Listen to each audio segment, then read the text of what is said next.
এপিজিপির খুবই কনসেপচুয়াল একটি কোশ্চেন, যেখানে বলেছে find 3 numbers which are in AP as well as GP. এমন 3টে নাম্বার বের করতে হবে যারা এপিতে অ্যাজ ওয়েল অ্যাজ জিপিতে আছে। আমি ধরে নিচ্ছি let 3 numbers are A B C. যদি এরা এপিতে থাকে তাহলে B minus A equals to C minus B হবে। তাহলে আমরা লিখতে পারি B is equals to A plus C by 2। আর যদি এই 3টে নাম্বার জিপিতে থাকে তাহলে B by A equals to C by B. তাহলে এখান থেকে লেখা যাবে B square is equals to F C.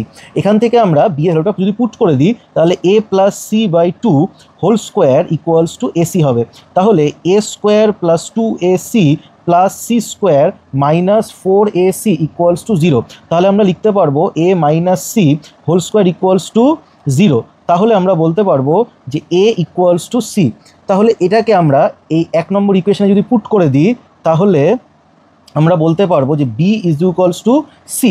এটাকে আমরা 2, এটাকে আমরা 3 নম্বর ইকুয়েশন বললাম। তাহলে ফ্রম 2 and 3 আমরা বলতে পারবো A equals to B equals to C হবে। তো 3টে নাম্বার যারা এপিতে অ্যাজ ওয়েল অ্যাজ জিপিতেও থাকবে তারা ইকুয়াল হবে। তাহলে একটা এক্সাম্পল যদি আমি নিই তো 7 7 7 এই 3টে নাম্বার এমন হবে যারা এপিতেও আছে অ্যাজ ওয়েল অ্যাজ জিপিতেও আছে।